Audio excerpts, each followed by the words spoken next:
Alina stepped off the bus with a single worn backpack and the thin folder of documents pressed to her chest. The bus coughed once, sighed out a cloud of gray smoke, and then rolled away, leaving her standing alone on the cracked strip of asphalt that served as the village stop. The silence that followed was so deep it rang in her ears. No traffic, no voices, only while the orphanage matron read through the paperwork, a small house in a remote area, inherited from a distant relative. In her mind it had turned into something almost romantic, maybe a little broken, but warm, with smoke curling from the chimney and a kind old neighbor waiting with bread and tea.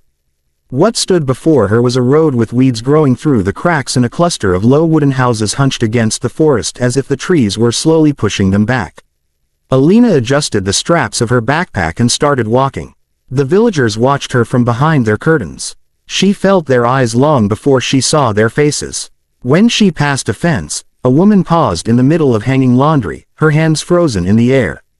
Two old men sitting on a bench stopped their conversation. A dog followed her for half a block and then decided she was not worth the effort.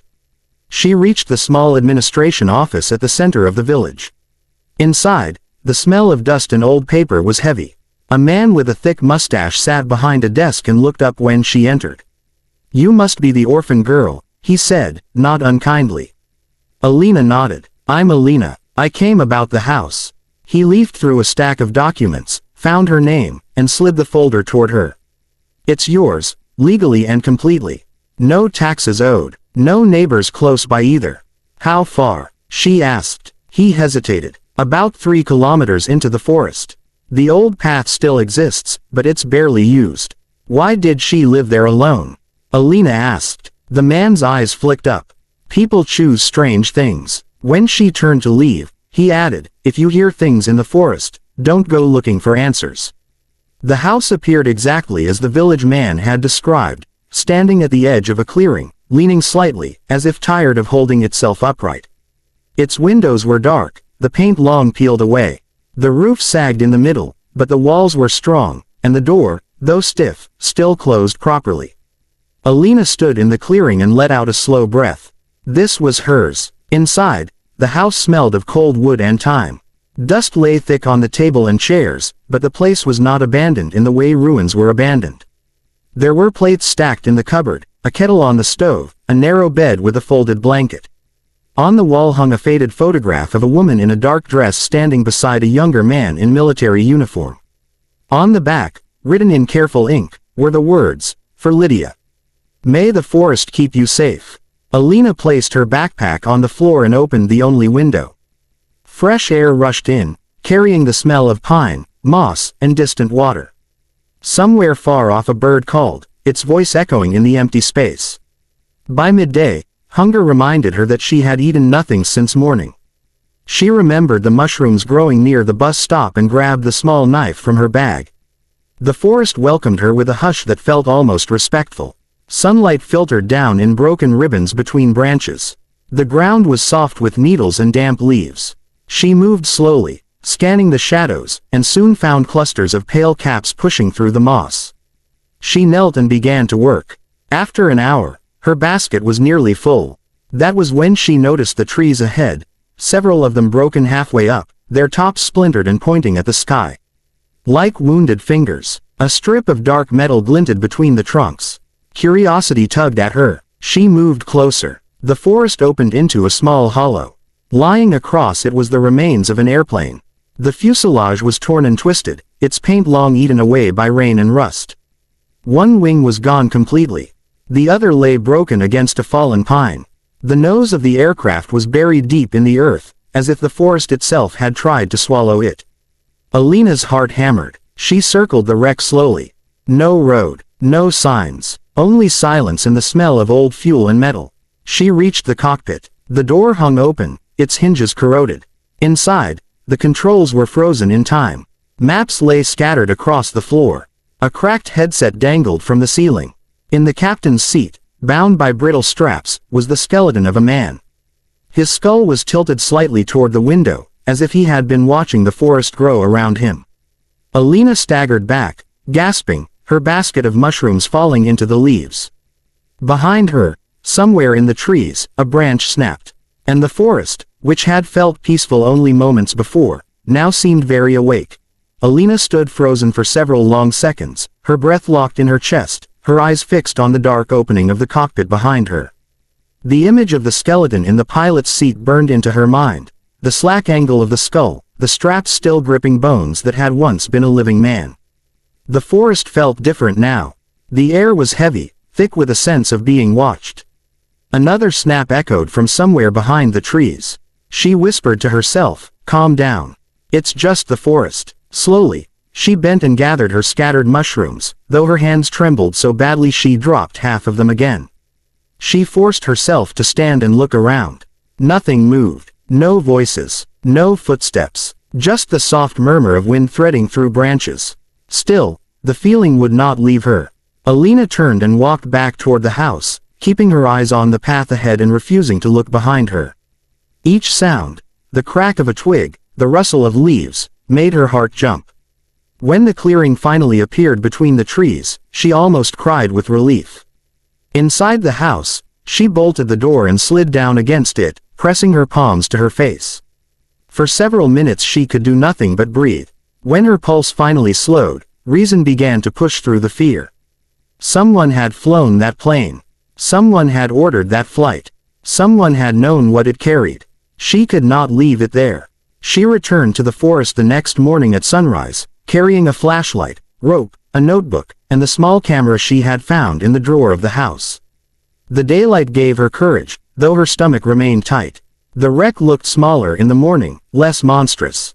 Still terrible, but no longer alive with shadows. She climbed into the cockpit again. The pilot's jacket hung from the seat, stiff with decay. On the floor lay a leather-bound notebook. Its pages were yellowed, but the writing was still clear. August 14th. Orders confirmed. Cargo secured. Crew uneasy. We are not to file a return plan. August 15th. Engines unstable. Weather shifting. They told us this flight never happened. Alina turned page after page. August 16th. If we land, they will silence us. If we crash, the forest will bury the truth. God forgive us. The last page was blank. She closed the journal and sat very still. The forest seemed to hold its breath around her. In the rear of the plane she found metal crates, sealed and unmarked. One was split open from impact. Inside, packed in thick padding, lay cylindrical objects coated in dark oil, their surfaces etched with unfamiliar symbols. She did not touch them. Fear sharpened into something else, responsibility. Back in the house she searched every corner. Behind a loose plank in the floor she found an old tin box. Inside were letters, photographs, military passes, and newspaper clippings yellow with age.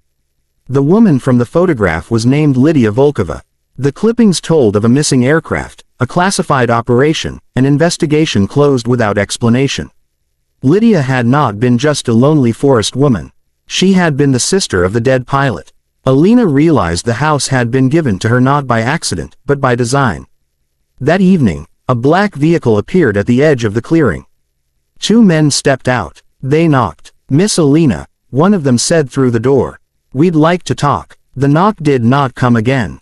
Instead, there was the soft crunch of boots shifting on gravel, the quiet patience of men who knew that time was on their side. Alina stood in the narrow space between the table and the window, her back pressed to the wall, every nerve awake. The lantern on the table threw a weak yellow light, and the shadows of the men outside moved across the thin curtains like slow, deliberate creatures. "Miss Alina," the voice said again, calm and almost friendly. "We only want to ask you a few questions." She did not answer. Her mind raced. The documents, the journal, the crates, the skeleton in the cockpit, the house, the inheritance, none of it was coincidence. And now they were here. She slipped the journal into her backpack along with the letters and photographs, then tucked the camera into her coat. The back door opened onto the forest. If she could reach the trees, she might vanish into the dark the way the plane had vanished years before. The front door handle turned. Locked. The man exhaled softly, not angry, not surprised. "Miss Alina, you don't want to make this difficult." The back door creaked as she eased it open. Cold air rushed in, carrying the scent of pine and damp earth. She stepped outside barefoot, the ground icy against her skin, and moved into the trees. The forest swallowed her. Branches clawed at her coat. Roots caught her feet. She ran blind, heart roaring in her ears. Somewhere behind her, the men were shouting now, not loud, but sharp, controlled. They were used to being obeyed. She did not stop until her lungs burned. When she finally collapsed behind a fallen log, she pressed her face into the moss and fought for air. The forest was alive with sounds. Insects, distant water, the slow breathing of wind. No footsteps. For now, she waited until the moon slid above the treetops before moving again. At dawn she reached the village. The administration office was closed. The streets were empty. Only the old men from the bench were awake, watching her approach. They came, she said, before either of them could speak. Both men exchanged a look. You found it, didn't you? The taller one asked. She nodded. They did not ask for details. They already knew enough. You need to go to the city, the other man said. Now, they helped her onto the morning bus without questions, without promises. The forest closed behind her as the bus pulled away, hiding the house, the wreck, the secrets. In the city she went straight to a newspaper office whose door bore the name of a journalist Lydia had once written to in her letters. He was old now, his hair silver, but when Alina placed the journal on his desk his hands began to shake. This flight, he whispered. They told me to forget this. She did not. The story broke 2 weeks later. The forest filled with soldiers and investigators. The crates were taken away. The skeleton was given a name. No one came for Alina. Months later, she returned to the house. The clearing was quiet again. The trees stood unchanged. The forest, patient as ever, had accepted its secrets and released them when the time was right. Alina unlocked the door, stepped inside, and closed it behind her. For the first time in her life, she knew exactly where she belonged.